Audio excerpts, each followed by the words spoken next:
रघुपति राघव राजा राम, पतित पावन सीताराम। बोलिए मर्यादा पुरुषोत्तम भगवान श्री रामचंद्र जी महाराज की। भक्तों, गोस्वामी तुलसीदास जी द्वारा रचित रामचरितमानस भगवान श्री रामचंद्र जी की लीलाओं से परिपूर्ण है।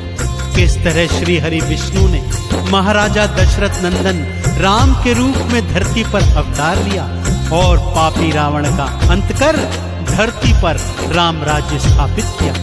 रामायण में प्रभु राम की अनेकानेक लीलाओं का वर्णन है, जिनमें से एक मार्मिक कथा अहिल्या उद्धार की कथा मैं आज आपको सुनाने जा रहा हूँ। तो एक बार फिर बोलिए मर्यादा पुरुषोत्तम भगवान श्री रामचंद्र जी महाराज की।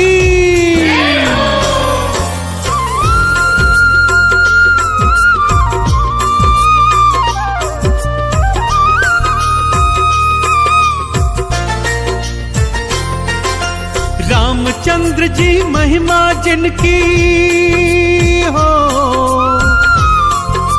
रामचंद्र जी महिमा जिनकी भक्तों अपरंपार। चरण छुआए और अहिल्या कर दीना उद्धार। बोलो रामचंद्र की जय, सियावर रामचंद्र की जय। बोलो रामचंद्र की जय, सियावर रामचंद्र की जय।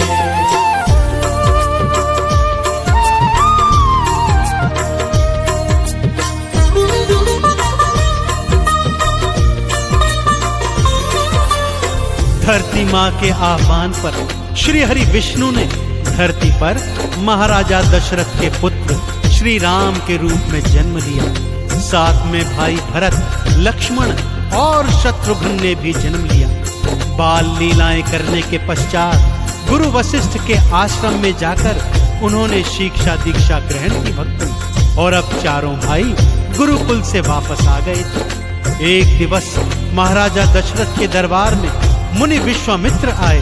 महाराजा दशरथ ने उनका स्वागत सत्कार किया, परंतु आज मुनि विश्वामित्र के मुख पर विषाद के बादल देखे तो दशरथ ने उनसे अनेक प्रश्न किए, परंतु मुनिवर थे कि मुख से कुछ बोल ही नहीं रहे थे। और जब मुनिवर ने महाराजा दशरथ से यह शिकायत की तो उसके पश्चात क्या हुआ, आइए सुनते हैं। राजा दशरथ तेरे राज में असुर उत्पात मचाए। हम ऋषियों का यज्ञ है राजन, पूर्ण ना हो पाए। इसी समय श्री रामचंद्र और लक्ष्मण साथ में भेजो। इन असुरों का अंत करेंगे मिल करके ये दोनों। दशरथ ने गुरुवर की सुन ली हो, दशरथ ने गुरुवर की सुन ली, भक्तों करुण पुकार। राम लखन को संग में भेजे, हृदय धर कर भार। बोलो रामचंद्र की जय, सियावर रामचंद्र की जय।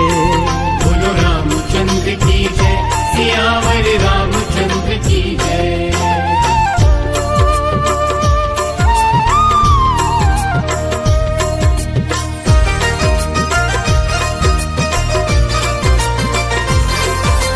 राम और लक्ष्मण मुनि विश्वामित्र के साथ वनों में आ गए भक्तों, और उनके यज्ञ की रक्षा करने लगे। ऐसा करते करते उन्होंने कई कई असुरों का अंत किया। एक दिन वन भ्रमण करते करते एक निर्जन स्थान पर पहुंचे, जहां का वातावरण अत्यंत रहस्यमयी था और भयानक भी था। पूछने पर मुनिवर ने बताया, यह स्थान महामायावी राक्षसी कालिका का है, जिसका तुम्हें अंत करना है राम। प्रभु राम के मन में प्रश्न आया, गुरुवर वो तो एक स्त्री है और स्त्री का वध नीति अनुकूल नहीं। परंतु गुरुवर ने कहा, हे राम, जो पाप करता है उसका अंत करना तुम्हारा प्रथम कर्तव्य है। और उधर ताड़ का अट्टहास करती हुई जंगल में प्रकट हो गई भक्तों। अट्टहास कर आई ताड़िका, भारी राड़ मचाती। बोली मनुज है प्यारे मुझको, उनका मांस मैं खाती। जैसे ही खाने को आई राम ने बाण चढ़ाया, मारा बाण हृदय में उसके, प्राण पखेरु उड़ाया। भूमि गिरी थी पापी ताड़िका, भूमि गिरी थी पापी ताड़िका, मारी उसने पछाड़। राक्षस सेना रोती भक्तों, मार मार के दहाड़। बोलो श्री राम की जय, सियावर रामचंद्र की जय। बोलो रामचंद्र की जय, सियावर रामचंद्र की जय।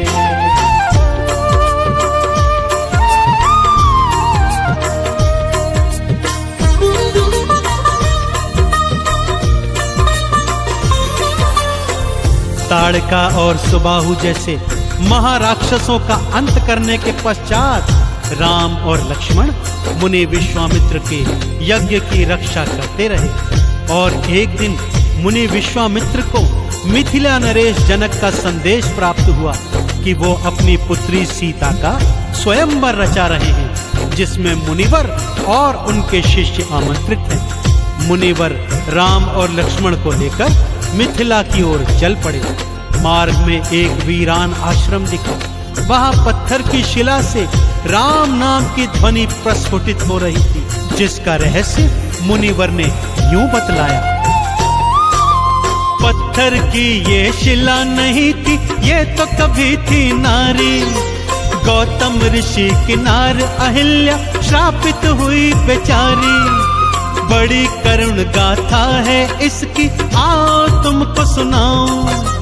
ध्यान लगा कर सुनना दोनों, आओ मैं बतलाऊं। तुमरे ही चरणों से होना हो, तुमरे ही चरणों से होना इसका तो उद्धार। इसीलिए तो आए हैं हम आज यहाँ इस द्वार। बोलो रामचंद्र की जय, सियावर रामचंद्र की जय। बोलो रामचंद्र की जय, सियावर रामचंद्र की जय।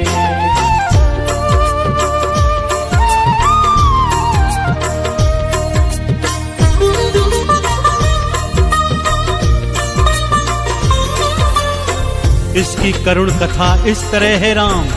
गौतम ऋषि गृहस्थ होकर भी घनघोर तपस्वी थे और उनकी पत्नी अहिल्या अत्यंत पतिव्रता नारी थी।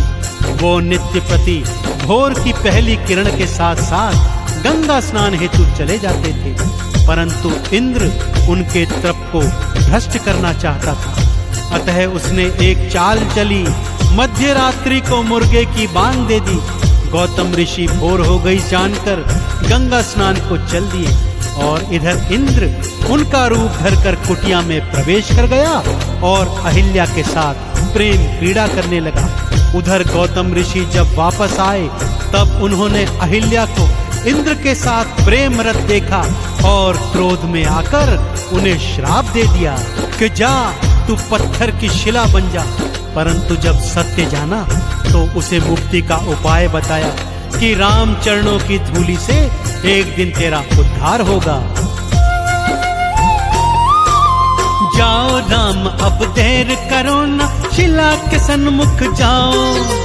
पाथर नारी अहिल्या से तुम अपने चरण छुआओ। जैसे ही वो चरण छुआए पत्थर बन गया नारी। रामचंद्र की चरण धूलि से नार अहिल्या तारी।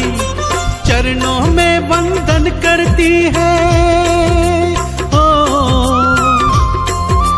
चरणों में वंदन करती है अहिल्या 100 बार।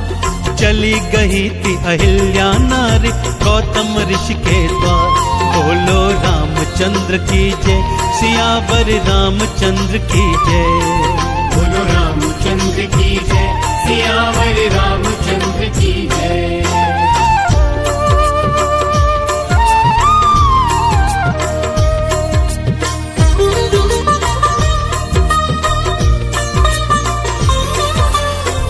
तो देखा आपने भक्तों किस तरह प्रभु श्री राम जी के चरणों की धूलि से एक पत्थर की शिला नारी बन गई और प्रभु राम ने श्रापित अहिल्या का कल्याण किया। तो आप भी यदि प्रभु श्री राम की कृपा को प्राप्त करना चाहते हैं तो तत्काल प्रभाव से प्रभु श्री राम जी के नाम को जपना प्रारंभ कर दीजिए, क्योंकि वेद पुराण भी यही कहते हैं, राम से बड़ा राम का नाम, राम से बड़ा राम का नाम। तो बोलिए भगवान श्री रामचंद्र जी महाराज की। राम नाम को जप के तर गई भक्तों नार अहिल्या, राम नाम गाते हुई पूर्ण शबरी की तपस्या। राम नाम को जप के जटायु लोक वैकुंठ सिधारे, राम भक्त हनुमान सदा ही राम राम ही उचारे। चंदन तिलक लगाएगा जो, चंदन तिलक लगाएगा जो होगा भव से पार। राम नाम हितकारी भक्तों करता है उद्धार। बोलो रामचंद्र की जय, सियावर रामचंद्र की जय। बोलो रामचंद्र की जय, सियावर राम